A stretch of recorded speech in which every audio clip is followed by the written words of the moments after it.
जम्मू कश्मीर विधानसभा चुनाव के नतीजे आ रहे हैं। सूबे की 90 सीटों पर 3 चरण में चुनाव हुए, मगर पिछले 2 दिनों के दौरान मालूम नहीं क्या हुआ और 90 के बजाय बात होने लगी उन 5 नॉमिनेटेड विधायकों की जो उपराज्यपाल की वजह से बिना चुनाव लड़े सीधे विधानसभा पहुंच जाएंगे। बीजेपी की सरकार के एलजी अगर किसी को नॉमिनेट करेंगे तो वो वोट किसे करेगा ये भी वही बता देगा जिससे पूछा ना गया हो।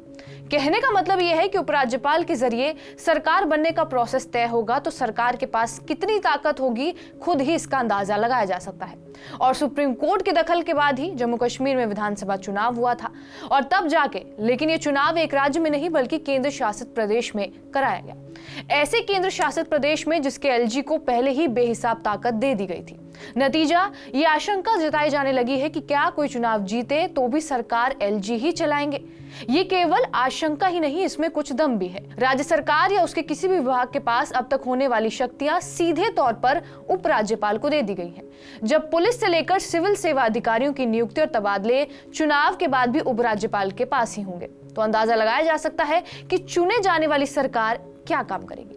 ये इसलिए भी क्योंकि हम किसी भी राज्य में सरकार गठन के बाद देखते हैं कि धाकड़ नेता गृह विभाग अपने पास रखना चाहते हैं, मगर जम्मू कश्मीर में ये ऑप्शन होगा ही नहीं। सिर्फ पुलिस जैसा अहम महकमा ही चुनी हुई सरकार के नियंत्रण से बाहर नहीं होगा। यहां तक कि पब्लिक ऑर्डर जिसका दायरा बहुत बड़ा होता है वो भी सरकार के अधिकार क्षेत्र से बाहर है। समवर्ती सूची में दिए गए मामले यानी कि वैसे विषय जिस पर केंद्र और राज्य दोनों को कानून बनाने का अधिकार है, उस पर भी जम्मू कश्मीर विधानसभा कानून नहीं बना पाएगी। ये सारी शक्तियां एलजी या उसके जरिए केंद्र को दे दी गई हैं।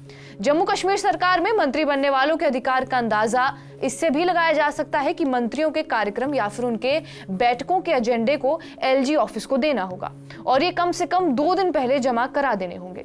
इसके अलावा भ्रष्टाचार के मामलों से निपटने के लिए बनी प्रदेश की ताकतवर एसीबी यानी कि anti corruption bureau, Jammu Kashmir forensic science laboratory और जेल जैसे अहम विभाग चुनी हुई सरकार के पास ना होकर उपराज्यपाल के पास होंगे।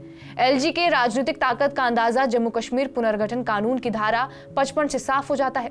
इसके मुताबिक उपराज्यपाल के फैसले की समीक्षा जम्मू कश्मीर की चुनी गई मंत्रिमंडल नहीं कर सकती। बात यहां तक होती तो कोई बात नहीं थी, लेकिन एक और तो उपराज्यपाल के फैसले की समीक्षा विधानसभा नहीं कर सकती, लेकिन इसी के थोड़ा आगे एक प्रावधान ऐसा भी जोड़ दिया गया है जहां एलजी का प्रतिनिधि प्रदेश सरकार की सभी कैबिनेट मीटिंग्स में बैठेगा।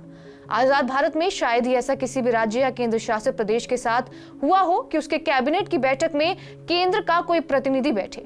अगर केंद्र का कोई प्रतिनिधि बैठता है तो उससे यह भी समझा जाना चाहिए कि प्रदेश की सरकार कोई नीति पर बात करने और उस पर अंतिम फैसला लेने को लेकर किस हद तक आजाद होगी। इस तरह इस कयास में बहुत हद तक ये दम है कि चुनाव के बाद अभी फिलहाल जम्मू कश्मीर में सरकार कोई भी बना ले मगर चलेगी एलजी की ही। बहरहाल आपका इस वीडियो पर क्या कुछ कहना है हमें कमेंट बॉक्स में जरूर बताएं। बाकी देश और दुनिया की तमाम बड़ी खबरों के लिए बने रहे हमारे साथ TV9 डिजिटल पर।